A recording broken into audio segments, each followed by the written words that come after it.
Bagaimana kabarnya Ustadz?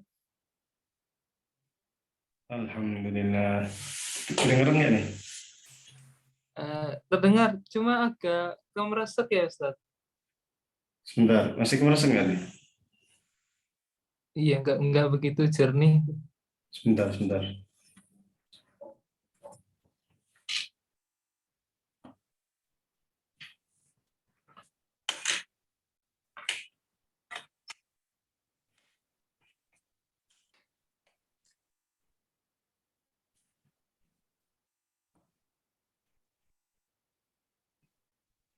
Assalamualaikum. Kedengeran?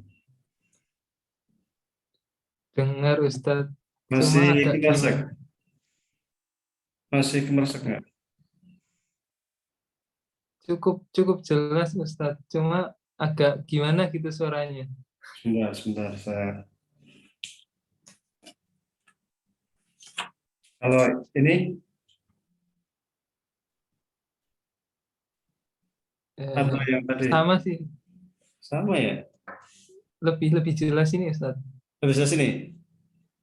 Iya, atau kalau Sebentar saya cek yang dulu. lain gimana ya?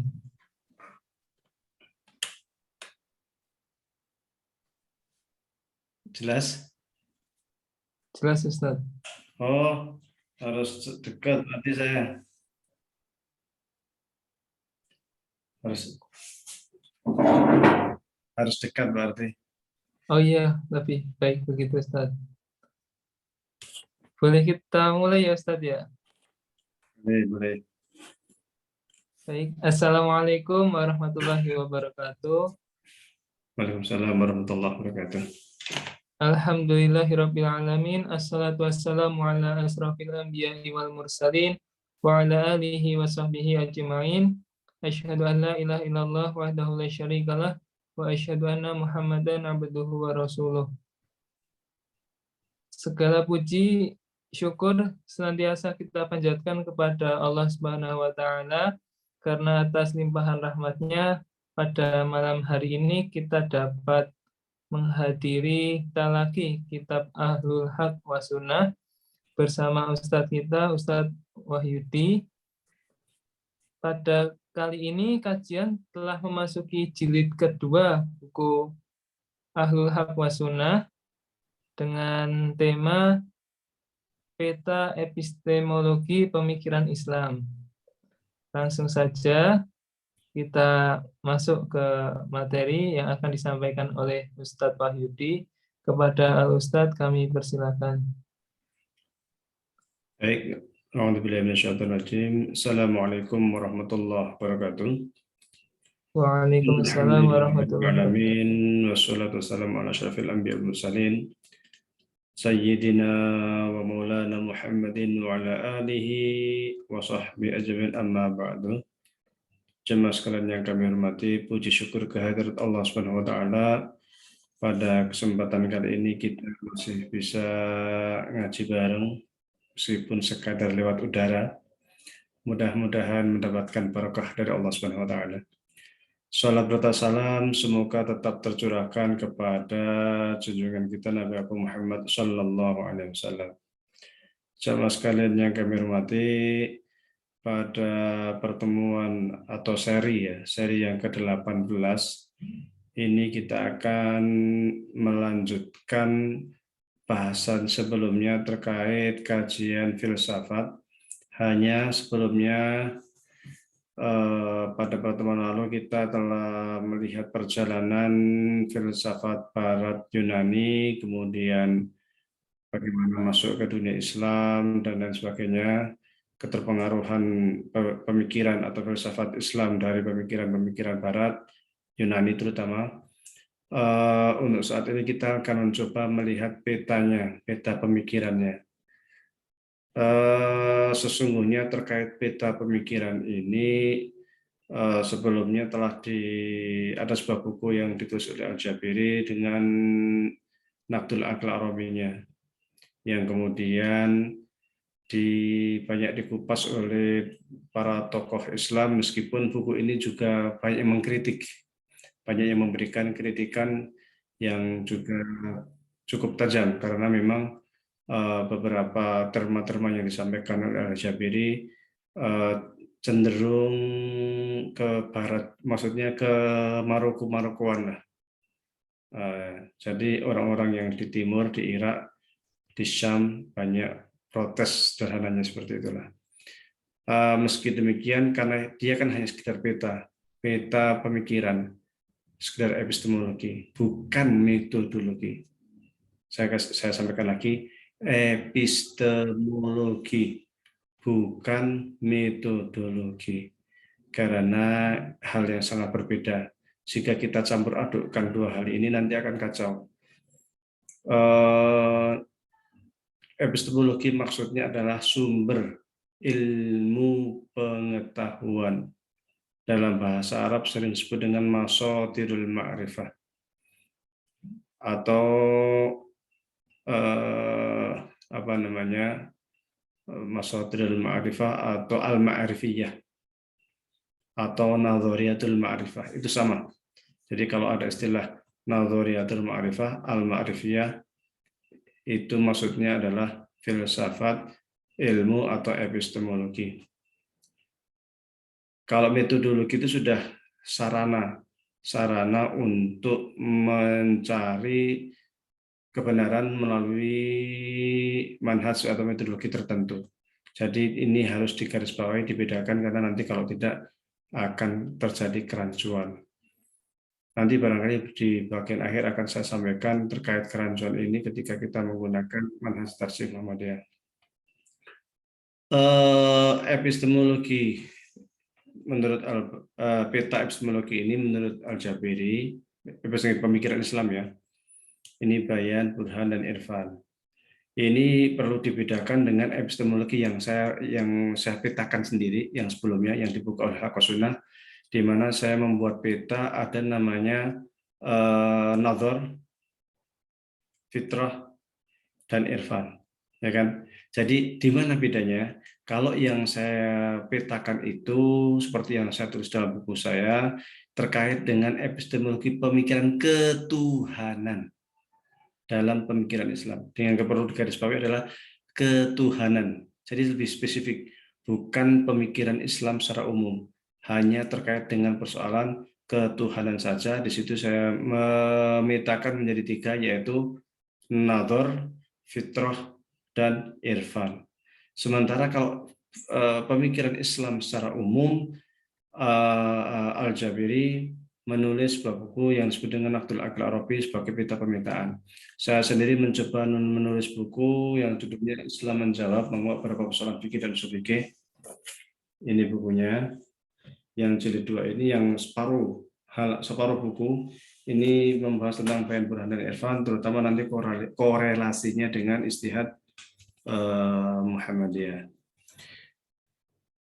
Kalau kita melihat dalam kajian keislaman sejak Rasulullah SAW wafat, kemudian dilanjutkan oleh para khulafaur rasyidin, kemudian oleh tabi'in, dan kemudian tabi'in dan selanjutnya, maka akan kita lihat bahwasanya semuanya sepakat ketika menempatkan Al-Quran itu sebagai sumber yang pertama, kemudian sunnah Rasulullah SAW sebagai sumber yang kedua, kemudian dilanjutkan dengan ijma' dan qiyas.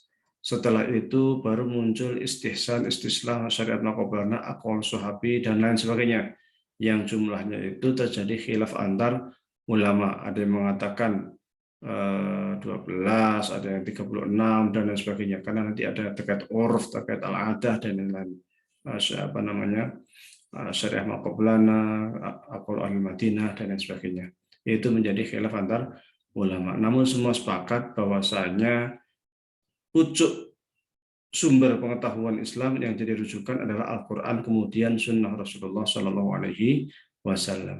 Al-Quran dan Sunnah Rasul sendiri menggunakan bahasa Arab, sehingga kemudian para ulama mencoba untuk menggali rahasia-rahasia Al-Quran dan Sunnah Rasulullah SAW melalui kaedah-kaedah yang ada dalam bahasa Arab.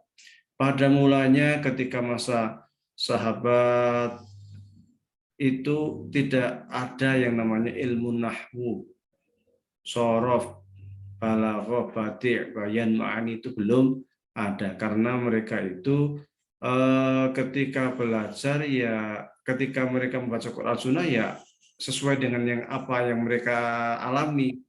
Sama persis ketika orang orang Indonesia yang berbicara bahasa Indonesia yang nggak ada kaidah bahasa Indonesia, mekan, mean itu ya tidak ada karena memang mereka bicara itu berdasarkan fitrah, berdasarkan apa namanya pekerjaan perkataan sehari-hari. Jadi tidak ada teori-teori. Sama juga para sahabat belum ada teori-teori karena bahasa Quran dan Sunnah itu adalah bahasa kehidupan mereka sehari-hari. Sehingga tatkala mereka itu membaca Al-Quran, yaitu mereka bisa ta'ayush langsung, bisa berinteraksi langsung, bisa berdialog langsung. Sehingga mereka ketika Al-Quran dikatakan sebagai mukjizat, mereka merasakan benar bahwa Al-Quran itu mukjizat. Ketika Al-Quran itu mengandung nilai-nilai seni yang sangat tinggi, mereka merasakan benar secara fitrah bahwa Al-Quran itu memang mengandung seni dan sastra yang sangat luar biasa. Perkembangan selanjutnya adalah bahwasanya umat Islam itu kemudian mampu membuka berbagai wilayah-wilayah yang itu bukan Arab. Seperti Irak itu sesungguhnya bukan Arab, Babylon itu. Kemudian pernah dikuasai oleh Persia. Itu bukan Arab. Mesir, Maroko, Aljazair, semuanya bukan Arab. Maka orang-orang non-Arab itu perlu untuk juga bisa memahami Quran Sunnah yang juga berbahasa Arab. Sehingga kemudian muncul ilmu yang terkait dengan bahasan-bahasa Arab. Yang konon dimulai oleh muridnya Ali bin Abi Thalib, Abu Aswad Abdul Ali, dan kemudian dilanjutkan generasi seterusnya sampai ada Sibawai, ada Khalil dan lain sebagainya. Mereka itu berusaha untuk meletakkan kaedah-kaedah yang merupakan sesungguhnya bahasa yang sudah sehari-hari diucapkan oleh orang Arab, tapi kemudian distrukturisasikan, dicari kaedahnya, muncullah kemudian ilmu nahwu, sorof, balaghah, badi', bayan, ma'ani, dan lain sebagainya itu. Ilmu-ilmu ini atau bahasa Arab ini sesungguhnya juga mengandung nilai-nilai filosofis. Bahasa Arab ini sesungguhnya cara orang Arab berpikir. Karena memang ketika kita belajar bahasa, sesungguhnya kita belajar budaya sekaligus. Kita belajar cara berpikir sekaligus. Itu tidak bisa dipisahkan karena yang namanya bahasa itu lahir dari ruang lingkup tertentu, lahir dari sosiokultural tertentu, sehingga ketika kita belajar bahasa manapun kita secara tidak langsung akan menyelami struktur ataupun budaya bangsa tempatan, bangsa di mana bahasa itu digunakan. Nah, bahasa Arab sendiri tidak lepas dari sana. Maka kemudian muncullah sisi-sisi filosofis dari bahasa Arab itu sendiri. Maka ketika ada mubtada, khobar, jumlah fi'liyah, jumlah ismiyah dan sebagainya itu, apalagi ketika kita mulai belajar sastranya, di situ sesungguhnya muncul sisi-sisi filosofis. Dan bahasa-bahasa ini oleh para ulama dijadikan sebagai sarana berpikir untuk membedah kitab suci, Al-Quran, kemudian sunnah Rasulullah, sehingga nanti muncullah berbagai macam tafsir Al-Quran yang sangat bervariasi. Jika Anda membaca tafsir-tafsir klasik, biasanya akan dimulai dengan ma'anil mufradat atau ma'anil lughah. Sehingga kemudian dari makna mufradat itu akan dikupas habis-habisan dan kemudian mulai ditafsirkan secara tahlili. Di sana bahasa yang dijadikan sebagai pijakan utama untuk bahasa digunakan untuk membongkar bahasa. Sehingga seakan-akan bahasa itu merupakan sesuatu yang dia itu bicara dengan kita. Jadi ketika kita membaca sesuatu, bahasa itu yang berdialog dengan kita. Maka muncul kemudian selain ilmu nahwu, muncul juga ilmu usul fikih yang teori-teori yang ada di dalamnya tidak lepas daripada teori-teori bahasa. Ketika kita belajar usul fikih, terutama terkait dengan kaedah-kaedahnya, intinya itu justru di dalam teori-teori bahasa itu sendiri. Maka teori bahasa dalam usul fikih sering disebut dengan istilah lubul usul, inti sari daripada ilmu usul fikih. Maka nanti di sana akan dikaji masa terkait dengan ma'anil huruf, majaz, hakikoh, am, khos, mutlak, mukoyat, dan sebagainya yang semuanya merupakan teori-teori kebahasaan. Jadi bahasa menjadi sarana berpikir untuk menguak berbagai macam ilmu pengetahuan yang ada dalam kitab suci. Dan memang orang Arab sendiri itu sangat bangga dengan bahasanya. Maka tidak heran kemudian muncul para sastrawan-sastrawan besar, dan bahkan terkadang saking bangganya orang Arab itu dengan bahasanya, terkadang ketika di dalam acara tertentu selalu ada saja yang membaca puisi, atau baca prosa. Sampai sekarang saya ambil misal semisal di Mesir dulu Husni Mubarak ceramah di parlemen, tiba-tiba saja ada yang berdiri membaca puisi memuji tentang kehebatan Mubarak dalam memimpin Mesir. Hal ini mungkin tidak pernah terjadi di Indonesia, tetapi real dan sering terjadi di dunia Arab. Karena memang kebanggaan mereka terhadap bahasa itu sendiri. Jadi bahasa memang sebagai cara berpikir mereka. Inilah kemudian yang sering disebut dengan istilah bayani. Karena dari pijakan bayan bahasa ini kemudian dijadikan sarana mereka untuk menguak berbagai macam ilmu pengetahuan. Akhirnya muncul berbagai macam kitab tafsir, syarah hadis, kemudian usul fikih dan lain sebagainya. Maka ketika kita ambil contoh fikih, tadi sudah usul fikih ya, tadi sudah tafsir atau lain-lain. Kemudian ketika kita belajar usul fikih atau fikih, biasanya nanti akan terjadi khilaf besar antar ulama gara-gara perbedaan di dalam memahami bahasa. Contoh di dalam sholat itu di dalam wudhu wamsobi ruusikum hanya gara-gara ba bi ruusikum itu bisa bimana litab'id, bisa bimana iltisok. Kalau litab'id itu berarti juz'un minhu, hanya sebagian kepala. Tetapi ketika lil iltisok itu berarti semua kepala yang harus diusap. Itu kan hanya gara-gara perbedaan di dalam memahami huruf ba saja. Kemudian bisa lihat tilat wamsau bi ruusikum wa arjulakum atau arjulikum. Nah, gara-gara perbedaan kiroat ini pun juga menjadi khilaf besar di antara para ulama. Apakah kemudian kaki itu diusap atau dibasuh? Kalau di kaunya itu atofnya itu ke kepala, maka harus di wamsahu diusap. Tetapi kalau atofnya itu kembalinya ke wajah, maka harus dicuci. Ini kan gara-gara bahasa ini. Sehingga muncul perbedaan pendapat di kalangan para ulama. Contoh lain terkait sholat umpamanya. Sholat itu bagi mazhab Syafi'i itu maka dia harus membaca surat Al-Fatihah dan Bismillah bagian dari Al-Fatihah berdasarkan hadis Rasulullah Shallallahu Alaihi Wasallam, la sholata liman lam yaqra'u bi Fatihatil Kitab. Tapi bagi mazhab Hanafi berdasarkan ayat faqra'u ma tayassara minal Quran, siapapun yang hendak sholat baca ayat apapun sah meskipun tidak membaca surat Al-Fatihah karena Al-Qur'annya jelas. Jadi yang menjadi perbedaan itu adalah satu menggunakan Al-Qur'an, satu lagi menggunakan sunnah, di mana mereka mengatakan atau beranggapan bahwasanya sunnah ini menjadi taksis Al-Qur'an.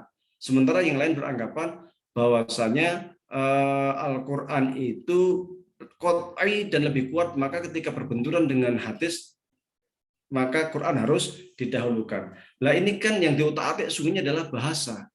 Sama halnya nanti tentang kuru ada yang mengatakan artinya haid, ada yang mengatakan artinya itu suci.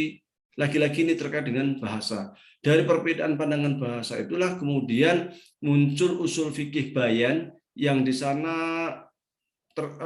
diikuti oleh berbagai mata fikih seperti halnya Hanafi, Maliki, Syafi'i, Hambali, Daudhiri, Auza'i dan lain sebagainya yang sangat banyak, sangat panjang. Itu juga itu intinya itu perbedaan mereka sampai bermadhab-madhab sangat banyak itu semuanya rata-rata berkisar dari bahasa. Jadi bahasa ini ternyata juga punya implikasi fikih yang luar biasa. Selain di fikih, di dalam ilmu kalam juga sering terjadi perbedaan pendapat katakanlah antara Mu'tazilah dengan Asy'ariyah dan lain sebagainya terkait dengan bahasa.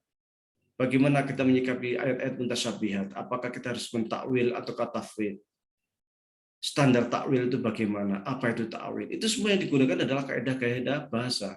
Ketika kita membaca bukunya, seumpama Ibnu Rushd dalam bukunya Faslul Maqal Fima Bainal Hikmah wa Syar'il Ittisal, ketika mengkanter Imam Al-Ghazali di dalam kitab Tahafudz Al-Falasifahnya juga menggunakan kaidah-kaidah bahasa. Padahal Ghazali sendiri ketika mengkanter pendapatnya Ibnu Sina di dalam kitabnya Tahafudz Al-Falasifah juga menggunakan kaidah-kaidah bahasa. Karena bagaimana memahami jasad, relasi antara jasad dengan roh, kemudian relasi antara alam raya dengan Tuhan, alam raya itu kodim atau hadis dan lain sebagainya, itu juga pijakan-pijakannya berawal dari pemahaman mereka terhadap nas. Oleh karena itu salah seorang pemikir Muslim kontemporer yang belum lama meninggal dunia, Hasan Halafi, sampai mengatakan bahwasanya peradaban Arab itu merupakan peradaban bahasa. Kenapa? Ya karena dari poros bahasa inilah kemudian muncul berbagai macam cabang ilmu pengetahuan, baik itu tafsir, ulumul hadis, ulumul Quran, hadis sendiri, kemudian fikih, usul fikih, ilmu kalam, nahwu, shoroh, balaghah, dan lain sebagainya. Itu semuanya muncul dari pemikiran mereka terhadap bahasa. Jadi dari bahasa itu dijadikan sebagai pijakan untuk membongkar, memunculkan, mewacanakan sebuah ilmu pengetahuan yang sangat luar biasa. Dan itu akhirnya menjadi sebuah perpustakaan besar dengan judul buku yang jutaan jilid, jutaan judul, pijakannya lagi-lagi terkait dari bahasa. Oleh karenanya, ketika kita hendak memahami pemikiran Islam klasik, terutama yang usuluddin atau ulumuddin, mau tidak mau kita harus berangkat dari bahasa. Maka orang yang mengatakan kita harus rujuk ilal Quran wal Sunnah, kembali kepada Quran wal Sunnah, kalau dia tidak bisa bahasa Arab, ya aneh. Karena bahasa Arab menjadi kunci utama pemikiran orang Arab. Jadi pemikirannya itu dimulai dari bahasa. Filsafatnya itu filsafat bahasa. Kalau Anda belajar Alfiyah Ibnu Malik, itu Anda akan menemukan beberapa, dalam tanda kutip, kelucuan-kelucuan di dalam kaidah-kaidah bahasa. Karena di sana ternyata dalam bahasa itu ada mantik sendiri, ada logika sendiri. Saya ambil contoh begini. Muhammadun darabtuhu.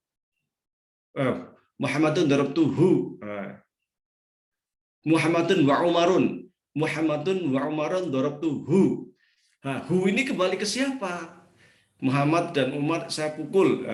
Ada yang mengatakan bahwasanya yang datang duluan, Muhammadun ini datang duluan, itu berarti dia yang paling berhak untuk mendapatkan domir. Maka hu kembalinya ke Muhammad.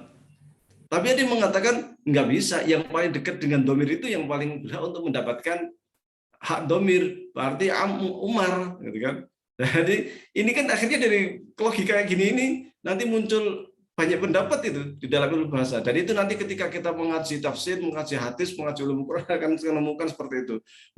Maka mutlak dibutuhkan orang yang hendak mengkaji ilmu agama Islam secara mendalam harus memperdalami bahasa Arab menjadi kunci utama. Bukan hanya nahwu, tetapi juga shoroh, balaghah, batik, bayan, ma'an, dan lain-lain. Itu mutlak. Ketika tidak menguasai itu, kemudian dia hendak menyelami lautan turas Islam, saya sangat yakin akan mengalami banyak sekali kesulitan. Terutama ketika dia belajar usul fikih, pasti akan kesulitan. Ini namanya bayani. Yang kedua, burhan. Terkait bayani ini sungguhnya sering sekali diungkapkan istilah bayani oleh ulama-ulama usul fikih ataupun oleh ulama-ulama ilmu kalam dan sebagainya. Memang mereka ini istilah mereka, bayaniyun istilahnya itu. Yang kedua burhaniyun istilahnya. Ini juga istilahnya sering diungkapkan untuk mereka yang sering menggunakan mantik Aristoteles. Memang mantik Aristoteles ini pengaruhnya luar biasa di dunia Islam. Mantik Aristoteles ini secara umum sebenarnya banyak bagiannya. Banyak sekali bagian, ada khitoba, ada apa macam-macam. Tapi secara umum yang sering diringkas dan banyak punya pengaruh besar di dunia Islam ini adalah terkait dengan dua bahasan. yaitu at-tasdiqat atau at-tasawurat wa tasdiqat. At-tasawurat ini terkait erat dengan abstraksi yang ada di dalam otak manusia. Maka di sana kita akan belajar tentang jauhar, atom. Akan belajar tentang al-jinsu, an-naw', irdul 'am, irdul khas, al-fasl. Saya istilah-istilah Indonesianya kurang begitu familiar karena saya belajarnya menggunakan bahasa Arab. Tetapi secara umum itu sering disebut dengan istilah kuliyatul khamsah. Dan ternyata istilah kuliyatul khamsah juga digunakan oleh Imam Syatibi di dalam ilmu maqasidnya. Dan ternyata Imam Syatibi nanti ketika dalam usul fikih nanti juga ada beberapa istilah yang mirip yang sering umum digunakan oleh pakar-pakar mantik. Kuliyatul khamsah. Apa yang disebut kuliyatul khamsah adalah al-jinsu wal faslu wan naw' irdul 'am irdul khas. 5 hal ini merupakan standar atau terma-terma yang digunakan oleh para ulama mantik untuk selanjutnya digunakan dalam mendefinisikan sesuatu supaya ketika kita hendak mendefinisikan sesuatu itu benar-benar jami' mani. Artinya pas, tidak melenceng. Karena ketika definisinya sudah melenceng, maka implikasinya banyak. Implikasinya hal-hal lain akan melenceng semuanya. Oleh karena itu pakar mantik selalu mengatakan al-hukmu ala syai'in juz'un min tasawwurihi. Jadi ketika kita hendak menghukumi sesuatu atau kita membuat keputusan sesuatu, pasti keputusan itu sesuai dengan apa yang ada di dalam otak kita. Ketika kita pahaman kita salah, ya salah kesimpulannya. Kalau pemahaman kita benar, ya kesimpulannya jadi benar. Atau bisa kita rubah bahwa kesimpulan itu menggambarkan, kesimpulan sesuatu itu menggambarkan apa yang ada dalam otak seorang. Al-jinsu itu jenis secara umum. Semacam kalau kita contohkan adalah kambing. Nah, kambing atau hewan. Hewan itu namanya jenis. Hewan itu punya kaki 4. Si kambing lah namanya hewan. Hewan itu jenis, kemudian ada kambing, ada di sana ada ayam yang kaki 2, kemudian ada macam-macam, kucing yang kaki 4 dan sebagainya. Hewan semuanya itu makan, ada yang makan rumput, ada yang makan apa macam-macam, dan semuanya pasti bernafas, nah, kan? Yang hewan bernafas itu namanya irdul 'am. Hewannya namanya al-jinsu. Adapun ayam berkaki 2 namanya irdul khas. Kemudian kita harus mencari sesuatu yang membedakan hewan yang hendak didefinisikan dengan yang lain. Supaya kita ingin mendefinisikan kambing, kita harus ambil dulu kambing itu adalah jenis, ya kan, berarti al-jinsu, jenis kambing. Kemudian kita cari sesuatu yang membedakan kambing dengan yang lain, yang disebut dengan al-faslu. Nah, al-faslu di sini maksudnya seperti mengembik. Maka ketika kita definisikan kambing adalah hewan yang mengembik, maka kita akan menemukan definisi yang jami' mani. Artinya definisi yang memang hanya kambing yang punya, lainnya nggak ada yang punya hewan yang mengembik selain kambing. Tapi ketika kita definisikan kambing adalah hewan yang berkaki 4. Nah, ini berarti kan menggunakan jenis dan menggunakan irdul 'am. Maka kita akan temukan banyak sekali hewan yang berkaki 4. Semacam kucing, semacam tikus, semacam sapi, dan sebagainya, maka definisi menjadi tidak pas. Nah, hal-hal seperti ini nanti akan kita temukan di dalam ilmu usul fikih ataupun ilmu kalam dan sebagainya ketika mendefinisikan sesuatu. Mahwal fikih, apakah fikih itu? Fikih itu secara bahasa, nah, secara bahasa begini, tetapi kemudian secara istilah, itu nanti akan menggunakan istilah-istilah yang digunakan oleh ilmu mantik. Maka usul fikih sejak Imam Al-Ghazali di dalam kitab Al-Mustasfanya memasukkan teori-teori usul teori-teori mantik logika Aristotelian di dalam kaidah usul, di dalam pengantar usul fikih, bukan kaidahnya ya, tetapi secara berpikirnya saja. Kalau kaidahnya tetap menggunakan kaidah bahasa Arab, dia hanya sebagai sarana saja. Hanya ketika mantik ini nanti masuk ke ilmu kalam, ke filsafat, beda lagi. Nanti penggunaannya akan menjadi berbeda. Ini nanti tadi tasawurat. Yang kedua tasdikot. Tasdikot itu terkait dengan kias. Kias semacam begini. Kullu alimin Muhammadun alim wa kullu alimin muhtaram. Muhammadun muhtaram. Muhammad itu pintar, dan setiap orang yang pintar itu pasti terhormat. Berarti Muhammad terhormat. Nah, jadi kias burhan ini juga seperti kias bayan. Tadi kias bayan belum saya terangkan ya. Yang namanya dalam bayan itu juga ada namanya kias. Kiasnya terdiri dari usul, asal, cabang, ilat, dan hukum. Seumpama di dalam fikih itu asalnya adalah khamar, cabangnya bir, hukumnya haram, ilatnya memabukkan. Jadi bir itu bukan khomer. Khomer ya khomer. Khomer itu adalah sebuah istilah yang digunakan untuk mendefinisikan sebuah inap itu apa ya? Anggur yang diperas kemudian difermentasi sehingga ketika diminum itu memabukkan. Itu namanya khomer. Adapun bir, whisky dan sebagainya itu bukan khomer. Bukan khomer. Namun karena mengandung ilat yang sama, yaitu sama-sama memabukkan, maka dia menjadi haram. Tapi khomer bukan. Khomer yaitu tadi inap ataupun anggur yang diperas kemudian diproses sehingga memabukkan. Hanya itu. Lainnya bukan khomer. Namun dikiaskan. Ini ada asal pasti di dalam bayan itu apa namanya? Kiasnya selalu ada cabang, ada asal, ada ilat, ada hukum. Di ilmu kalam juga ada sama, ada kias suhaib ala syahid.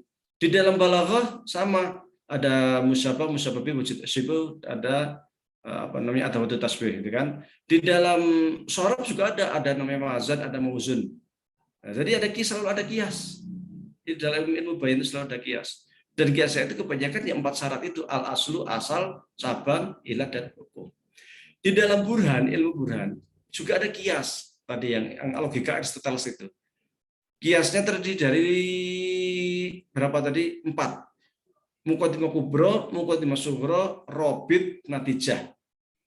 Cuma ini beda model. Kalau di dalam kias bayan, cabang tadi merupakan entitas yang sama sekali berbeda dengan asal. Saya sampaikan tadi yang namanya khomer dengan whisky itu dua hal yang berbeda. Bir sama sekali bukan khomer. Jadi dua entitas yang berbeda. Sementara di dalam kias burhan, antara muqaddimah kubro dan sugro merupakan satu entitas yang tak dapat dipisahkan. Seumpama begini, Muhammad pandai, sesuatu yang pandai itu terhormat, Muhammad terhormat. Jadi antara muqaddimah kubro dan sugro itu dua entitas yang menjadi satu kesatuan yang tak terpisahkan. Nanti implikasinya di mana? Implikasinya adalah bahwa kias burhan ini pasti hasilnya qat'i. Hasilnya itu pasti, tidak dapat ditolak. Sementara kias bayan, semua ulama usul sepakat hasilnya dzonni. Karena ilat itu sifatnya dzonni. Karena untuk mencari ilat kita butuh yang namanya masalikul illah. Masalikul illah itu nanti macam-macam. Ya kan? Nanti akan dilihat di sana, di dalam kajian kias akan kita temukan. Nah, itu tapi semua ulama sepakat bahwa kias yang ada di dalam kias bayan itu sifatnya dzonni. Maka kemudian para ulama kontemporer untuk mengetahui kepastian sebuah ilat itu kemudian membuat laboratorium seperti yang di MUI untuk mengetahui apakah suatu barang itu mengandung hal-hal yang diharamkan atau tidak, mengandung babi atau tidak, seumpama itu harus masuk laboratorium dulu untuk dicari ilatnya tadi itu. Tapi bisa jadi sekarang dianggap halal, ternyata ada peralatan yang lebih canggih lagi menemukan nggak bisa, ini haram, ya kan? Jadi bisa berubah gitu karena sifatnya dzonni. Kalau yang kias burhan itu pasti qat'i. Maka kemudian Ibnu Hazm dalam usul fikih itu menggunakan logika Aristoteles di dalam menulis buku usul fikih. Maka ketika kita membaca Al-Ihkam karya Ibnu Hazm, kemudian kita bandingkan dengan Risalahnya Imam Syafi'i, ataupun kita bandingkan dengan Al-Mustasfanya Ghazali, atau kita bandingkan dengan Al-Burhannya Imam Haramain, akan kita temukan perbedaan-perbedaan yang sangat mendasar. Terutama dari sisi seluruhnya, bahkan bukan hanya dari sisi kias, tetapi juga dari semua bangunan usul fikih. Kenapa demikian? Karena Ghazali, Imam Razi, Imam Baydawi, Imam Haramain, Imam Al-Baqilani semua menggunakan kias bayan. Dan ilmu usul fikihnya, ilmu usul fikih bayan, kaidah-kaidah yang digunakan di dalamnya adalah kaidah-kaidah bayan yang memang bersumber dari kaidah bahasa Arab. Semisal al-amru yufidul wujub illa idza sarafatu qarinatun, bahwasanya perintah itu pasti menunjukkan kewajiban kecuali ada indikator yang menunjukkan bahwa perintah itu bukan wajib. Ini kan kaidah bahasa. Al-amru yufidul alal faur, namanya. Perintah itu menunjukkan suatu harus segera dilaksanakan. Ini juga berasal dari kaidah bahasa. Jadi Ibnu Hazm nggak seperti itu. Maka Ibnu Hazm kemudian di dalam membuat sebuah pengantar usul fikih yang semuanya itu merupakan kaidah-kaidah yang dia himpun dari logika Aristotelian. Judul bukunya At-Taqrib fi Fannil Fiqhi wal Mantiq. Luar biasa ini. Jadi bagaimana dia itu berusaha mendekatkan ilmu mantik Aristo ini menjadi sebuah struktur di dalam ilmu usul fikih. Karena Ibnu Hazm juga menghendaki supaya usul fikih itu dan juga fikihnya itu hasilnya qat'i, bukan dhonni. Sementara ulama-ulama bayan itu semua sepakat bahwa kajian dalam usul fikih itu sifatnya dhonni. Loh, bukannya di sana ada hal-hal yang qat'i? Nah, menurut Imam Al-Syairazi di dalam kitab Al-Lumma' bab awal itu mengatakan bahwa kajian fikih itu memang kajian yang sifatnya dhonni. Adapun yang qat'i itu namanya bukan fikih atau bukan usul fikih, bukan kajian usul fikih yang sifatnya kayak sholat wajib, puasa itu wajib, itu bukan fikih. Sehingga dia kenapa enggak bukan fikih? Karena dia tidak bisa diistihadi, karena dia hanya satu makna saja. Oleh karena itu kemudian para ulama usul mengatakan la ijtihad ma'an nas, tidak ada istihad ketika ada nas. Karena apa demikian? Karena memang selama ada nas ya nggak bisa istihad. Kalau nggak bisa bukan fikih. Hanya saja kemudian Imam Syairazi di dalam Al-Lumma' mengatakan, mengapa kemudian kita meletakkan hal-hal yang qat'i di dalam kajian usul fikih dan fikih? Menurutnya itu adalah untuk mempermudah membedakan mana yang itu memang bagian wilayah ijtihadi dan mana yang bukan wilayah ijtihadi. Sehingga bisa disimpulkan kajian usul fikih itu sifatnya memang dhonni karena berpijak pada nas yang sifatnya dhonni. Ibnu Hazm tidak mau demikian, sehingga dia berusaha untuk menjadikan usul fikih itu sifatnya qat'i, pasti. Semacam tentang kias tadi, kias yang digunakan adalah kias Aristo. Maka ketika hendak mengatakan bahwasanya bir itu khamr, menggunakan kias, semua yang memabukkan adalah khamr. Dan bir itu memabukkan, maka bir adalah khamr. Nah, di sini kita melihat bahwasanya bir itu satu entitas sebagai khamr. Bukan dua entitas yang berbeda. Bir itu khamr. Kenapa? Karena yang namanya khamr itu sesuatu yang memabukkan. Apapun yang memabukkan berarti itu khamr. Kalau kita bandingkan dengan yang kias bayan tadi, nggak begitu. Khamr ya khamr, satu entitas. Bir ya bir, entitas yang berbeda.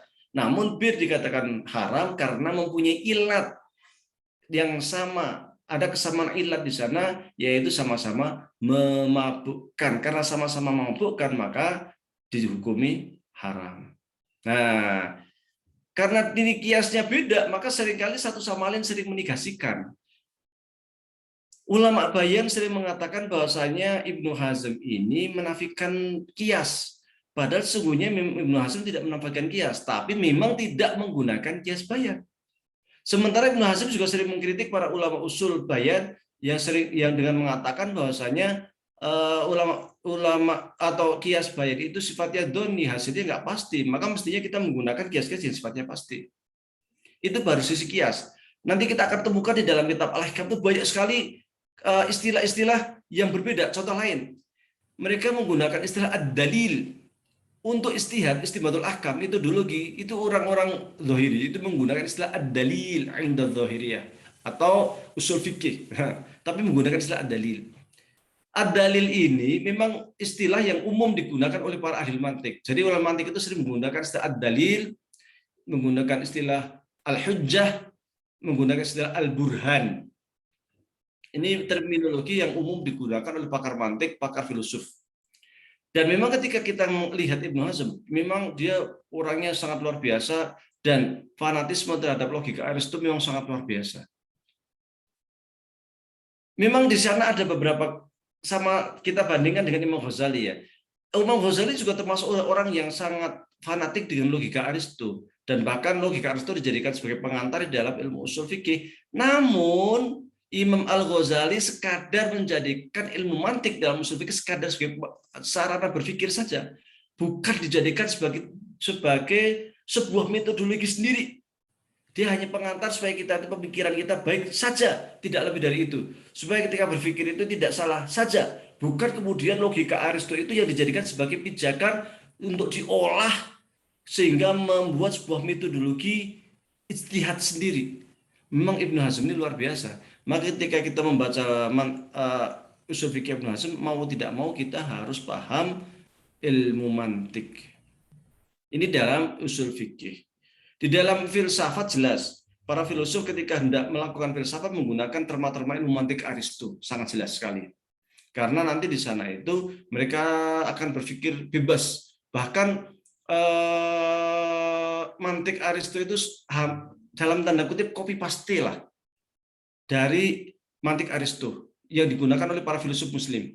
Kalau para mutakalim, ulama kalam juga sesungguhnya menggunakan mantik Aristo juga, terutama sejak masa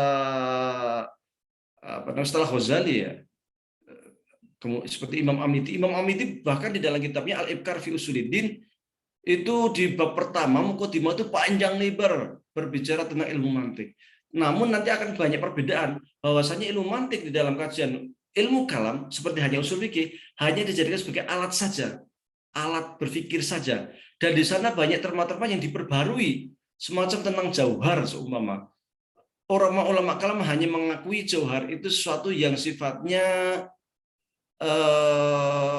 makhluk. Maka Allah tidak disebut sebagai jauhar. Jauhar itu ya ada dua, jauhar latif dan jauhar katif. Atau jauhar itu adalah atom itu adalah sesuatu yang nampak, manusia, benda, apa macam-macam, dan yang latif. Latif itu sesuatu yang tak nampak, yaitu semacam jin, malaikat, sebagainya. Mereka bolehlah disebut jauhar. Tetapi Allah itu tidak. Beda dengan para filosof, di mana Allah pun disebut dengan al-jauhar, seumpama. Dan lain sebagainya. Nanti pengaruhnya termasuk juga tentang alam qadim wala hadis. Apakah alam itu baharu ataukah alam itu qadim? Itu juga karena pengaruh mantik Aristo. Karena ulama kalam itu menganggap bahwa jauhar itu adalah sesuatu yang nampak atau tak nampak, dan itu sifatnya itu yang tercipta, maka alam raya ini ya sifatnya baharu, jauharnya ya baharu semua. Tapi nanti akan berbeda ketika ulama kalam menganggap bahasanya semua yang ada di jagat raya ini termasuk Tuhan disebut dengan jauhar. Maka mereka kemudian mengatakan bahwa alam raya itu bagian dari jauhar juga, dan alam raya qadim, dengan teori ilal ma'lul namanya, al-ilah wal ma'lul.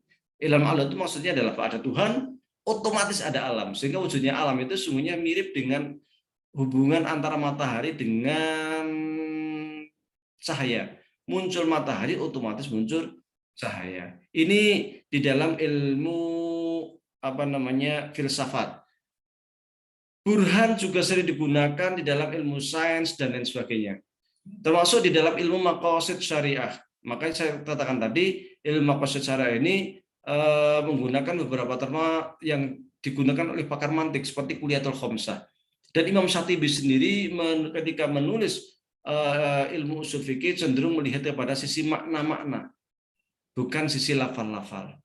Karena di antara perbedaan mendasar pakar mantik atau para filosof dengan mutakalim ataupun para ulama bayan adalah dari sisi ini. Ulama bayan itu selalu melihat kepada bahasa sebagai lafal, kemudian dicari maknanya. Maka saya sampaikan tadi, hanya perbedaan hanya perbedaan awatof, hanya perbedaan kalimat bahasa, itu implikasinya luar biasa di dalam fikih. Awalnya dari lafal-lafal. Tapi kalau para ulama burhan, itu mereka melihatnya bukan dari lafal-lafal. Lafal itu tak penting. Yang terpenting itu adalah makna esensi.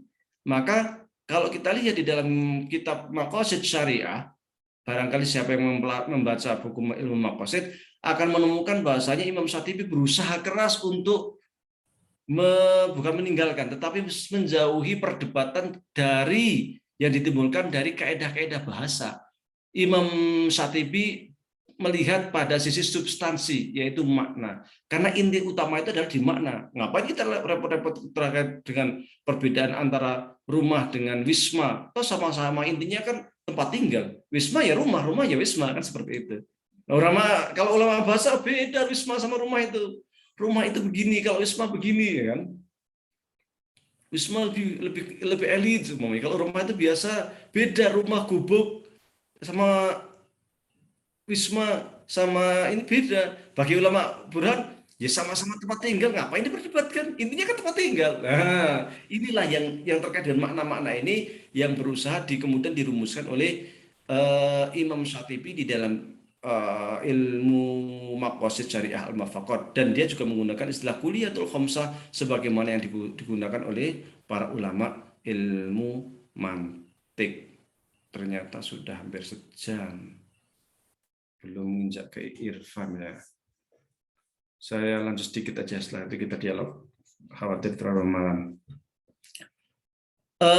Jadi burhan ini sesungguhnya di dalam ilmu maqasid, di dalam dunia Islam pun itu tidak sekadar digunakan di dalam ilmu filsafat, sains dan lain sebagainya, tetapi juga di sana masuk di dalamnya adalah ilmu usul fikih seperti yang digunakan oleh Ibnu Hazm dan juga digunakan maqasid syariah yang digunakan oleh Imam Syatibi. Baik Ibnu Hazm atau Imam Syatibi, dua-duanya menghendaki ilmu pengetahuan yang sifatnya qat'i, bukan dzanni. Dan ini tentu berbeda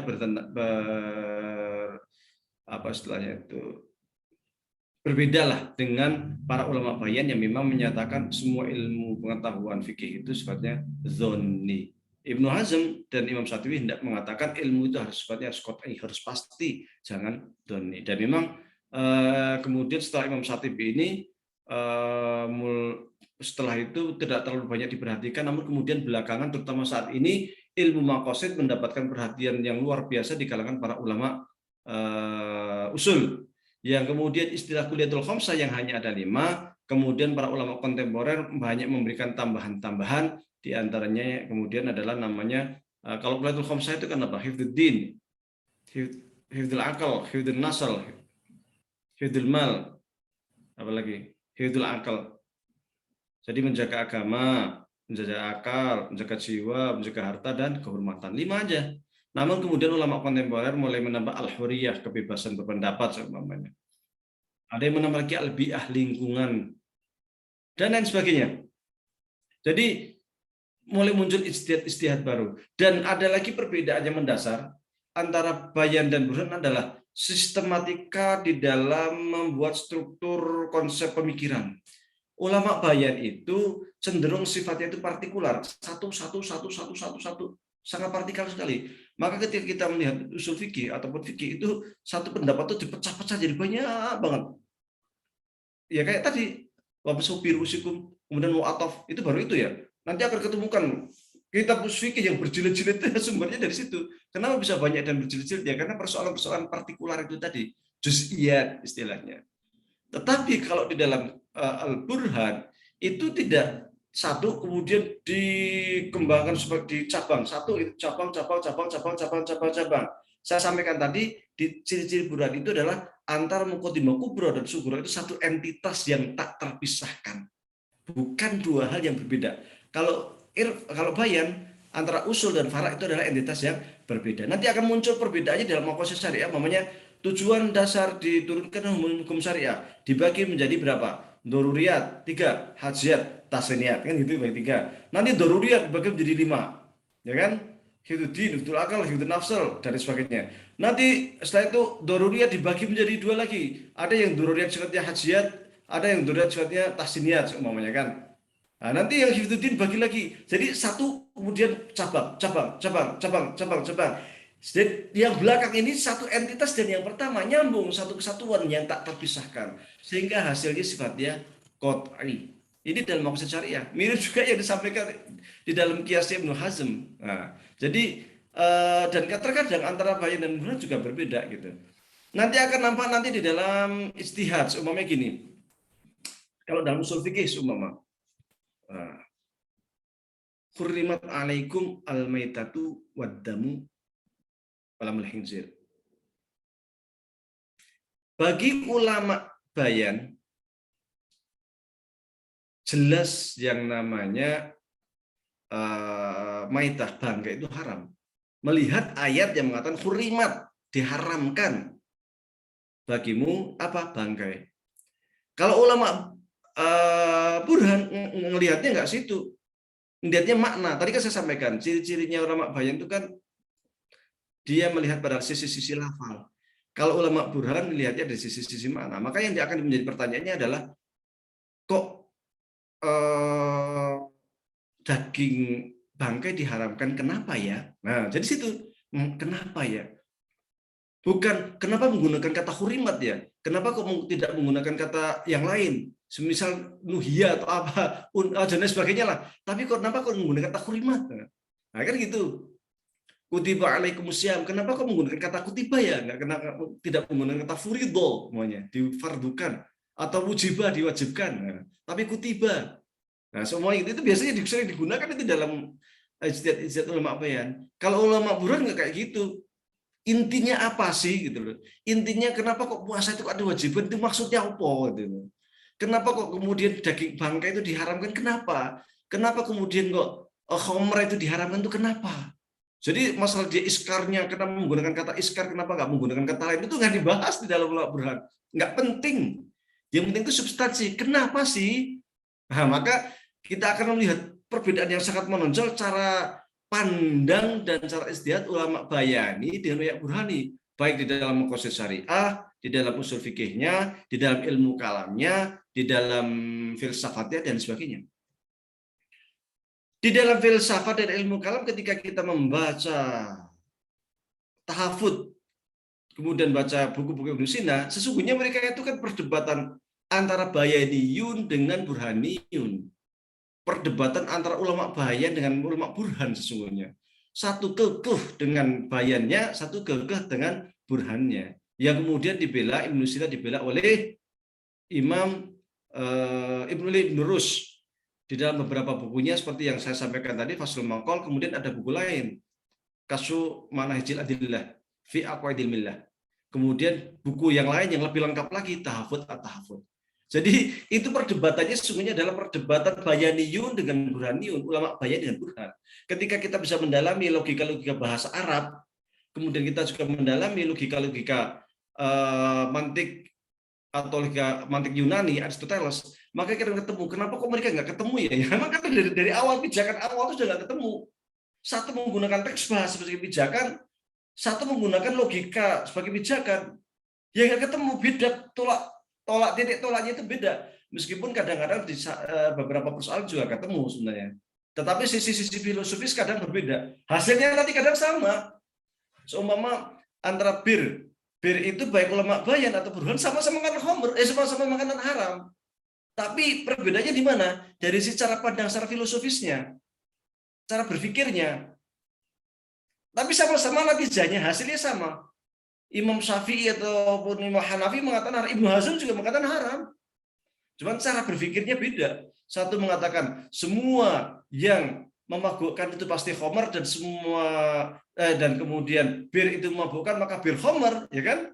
Nah, satu menggunakan kaidah lain, khamr itu asli, bir itu cabang, ada ilat yang sama yaitu memabukkan maka hukumnya sama, maka hukumnya haram. Tapi perdebatannya luar biasa secara filosofis. Meskipun hasilnya sama. Terkait sholat semuanya nanti di dalam semua baik Ibnu Hazm ataupun Imam Syatibi ataupun Imam Syafi'i, Imam Auza'i, Imam Hanafi, hasilnya sama. Sholat itu wajib, tetapi secara pandang, cara menghasilkan istihad secara filosofis itu berbeda. Dan kadang ada perdebatan yang panjang lebar dari sisi perbedaan metodologi ijtihadnya.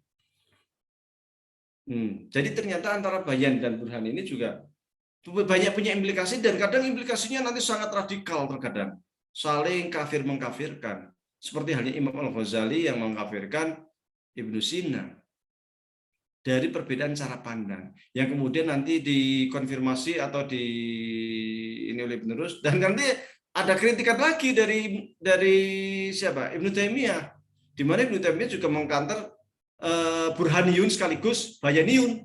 Wah, aneh ini. Tapi menggunakan kaidah bayan. Ibnu Taimiyah itu punya buku kritik terhadap ilmu mantik, Ar-Raddu 'alal Mantiqiyin. Dan juga buku An-Naqdul Mantik, kelemahan-kelemahan ilmu mantik juga dikritik oleh Ibnu Taimiyah dengan kaidah-kaidah bayan, bahkan sangat kuat untuk membela ilmu bayan Ibnu Taimiyah itu. Sehingga dia mengatakan bahwa usul fikih, kias burhan itu kias yang cacat dan tidak dapat dijadikan sebagai pegangan untuk mengetahui hakikat kebenaran. Saya ambil contoh begini, ada orang buta, saya kasih gajah, kemudian saya suruh megang gajah. Kemudian setelah itu saya suruh buat definisi. Wahai orang buta, coba kamu definisikan gajah. Maka seorang buta yang memegang belalai akan mengatakan, oh ternyata gajah itu panjang seperti ular. Yang megang kakinya, oh ternyata gajah itu kayak tiang listrik, tinggi, gede. Nah, seperti itu. Kenapa? Karena si orang buta ini nggak tahu hakikat gajah.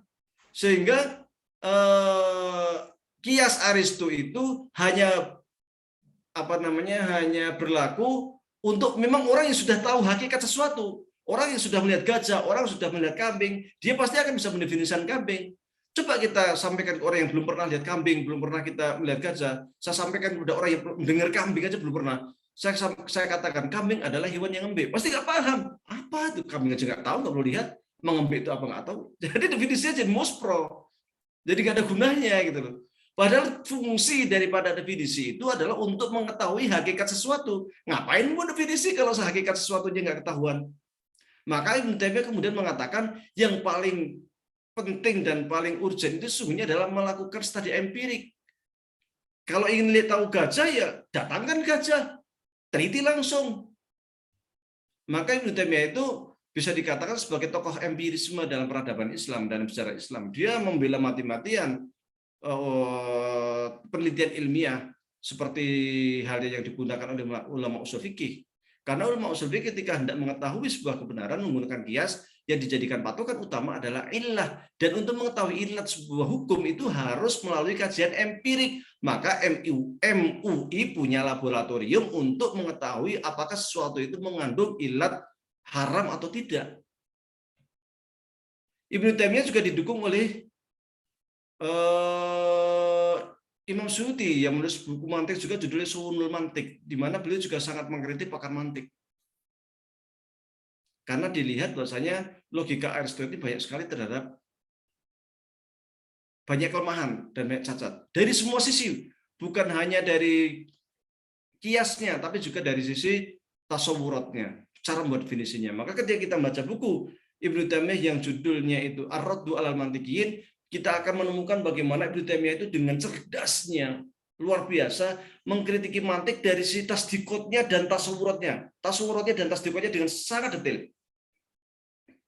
Ini sebelum muncul para filsuf Barat abad modern yang mengkritik mantik Aristo. Itu orang Barat baru abad 18-19 mengkritik mantik Aristo. Ini Ibnu Taimiyah abad berapa jauh sebelumnya sudah mengkritik mantik Aristo dan memerintahkan umat Islam untuk melakukan kajian ilmiah secara empirik. Ibnu Taimiyah. Maka kajian-kajian seperti ini menjadi hebat, menjadi penting itu. Untuk kita melihat bagaimana perdebatan dialog para ulama dengan perbedaan epistem yang ada, namun bisa memunculkan reaksi-reaksi ilmu pengetahuan yang luar biasa. Namun indahnya ulama dulu itu adalah bahwa ilmu pengetahuan itu selalu dikantor dengan ilmu, bukan poster-poster dengan bukan apa istilahnya itu mimi-mimi ya kan, ini bid'ah, ini syirik, ini apa dengan mimi, ini salah dengan sekedar mimi, bukan.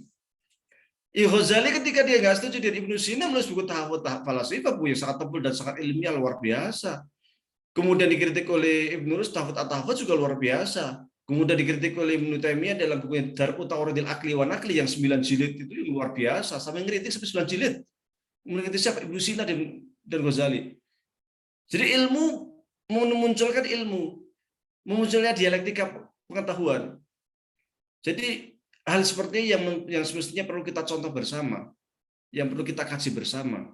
Karena ketika ilmu itu dikantor dengan ilmu, maka yang muncul adalah kekayaan intelektual yang luar biasa. Tapi ketika ilmu itu di-counter dengan hujatan dan demo dengan membubarkan pengajian, ilmu kok dibalas dengan membubarkan pengajian, ya mayang fas kalau istilah orang Mesir, nggak layak lah. Kita tidak bisa nggak meneladani ulama kita. Ulama kita itu kalau ilmu bahasa ilmu, bukan dengan demonstrasi, bukan dengan pembubaran pengajian. Jadi jangan seperti itulah. Dengan melarang sebuah masjid mau didirikan, diprotes, di demo karena yang punya masjid Muhammadiyah. Ya tinggal kalau nggak sependapat dengan Muhammadiyah, silakan kantor dengan ilmu. Kan itu aja selesai, bukan dengan membakar apa namanya itu bangunannya atau pondasinya masjid Muhammadiyah dihalang-halangi. Janganlah seperti itu. Atau membubarkan pengajian, ya janganlah. Ini itu bukan teladan ulama kita. Teladan ulama kita dahulu meneladani, memberi contoh, ilmu dibalas dengan ilmu, kan seperti itu. Baik, karena ternyata sudah 1 jam lebih terkait dengan irfannya, kita lanjut di pertemuan mendatang. Kemudian nanti kita akan korelasikannya juga burhan irfani dengan manhaj Syekh Muhammadiyah. Kurang lebihnya mohon maaf. Wabillahi taufiq wal hidayah. Assalamualaikum warahmatullahi wabarakatuh. Waalaikumsalam warahmatullahi wabarakatuh. Terima kasih kepada Ustadz Wahyudi atas ilmu yang telah diberikan. Selanjutnya kepada hadirin Bapak Ibu yang ingin bertanya, dipersilahkan. Monggo bisa langsung open mic.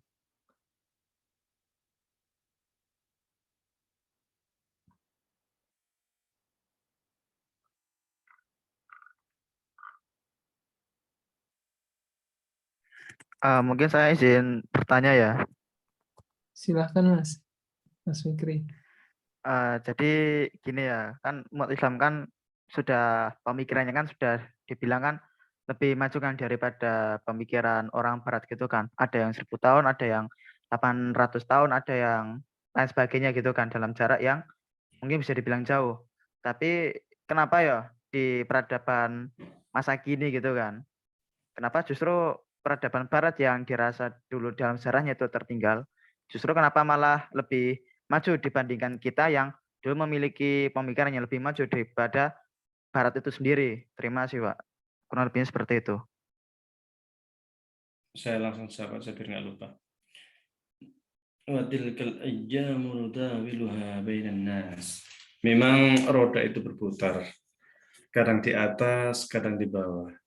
Intinya begini, kalau kita lihat di dalam sejarah itu, mundurnya umat Islam itu sejak kisaran pada masa Turki Utsmani ya kan, ketika Turki Utsmani itu konsentrasinya ke militer, tetapi lengah di dalam pengembangan ilmu pengetahuan. Kalau zaman Abbasiyah, zaman Mamalik, itu mereka gencar sekali mendirikan universitas. Di Baghdad ada Badrul Hikmah, ada macam-macam, ada Universitas Nizamiyah, macam-macam. Di Mesir ada Al-Azhar dan lain sebagainya. Gencar sekali. Kalau kita di Mesir itu di Husain itu ada banyak gedung-gedung kuno yang itu merupakan universitas-universitas di zaman Mamalik. Tapi sudah tinggal gedungnya saja.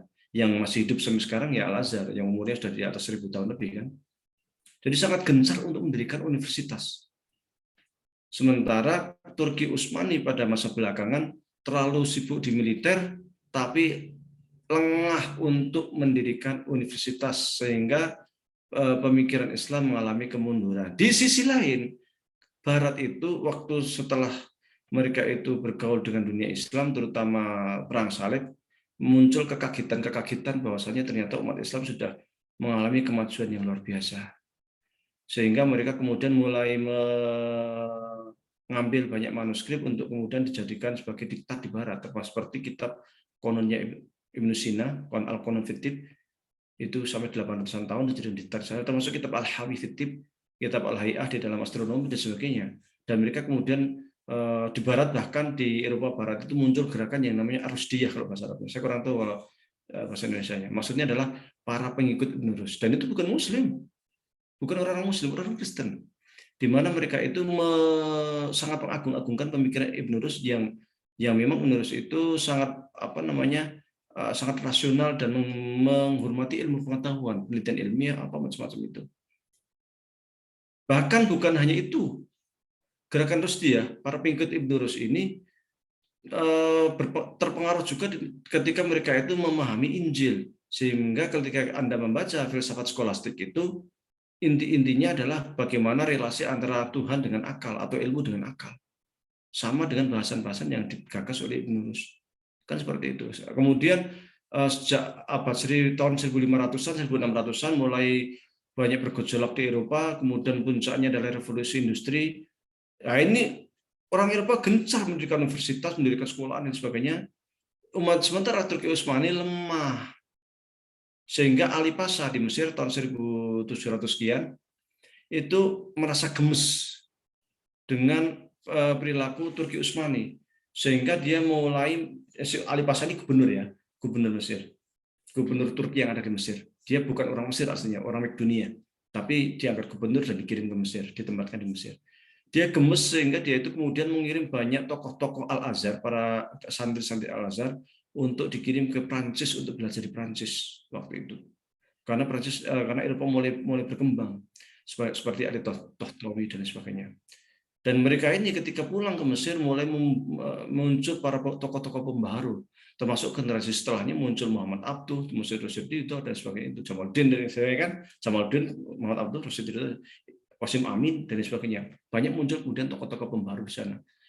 Meskipun secara politik kemudian karena saking gemesnya Ali Pasha ini, Ali Pasha kemudian memberontak ke Turki Utsmani, wilayahnya cukup luas, sudah hampir sampai ibu kota Turki. Bahkan kalau Turki bisa digulingkan, ibu kotanya Turki Utsmani runtuh akan pindah ke Mesir. Tapi qadarullah kemudian Turki minta bantuan Rusia dan Mesir kalah, pukul mundur, dan kemudian militer Mesir dilucuti.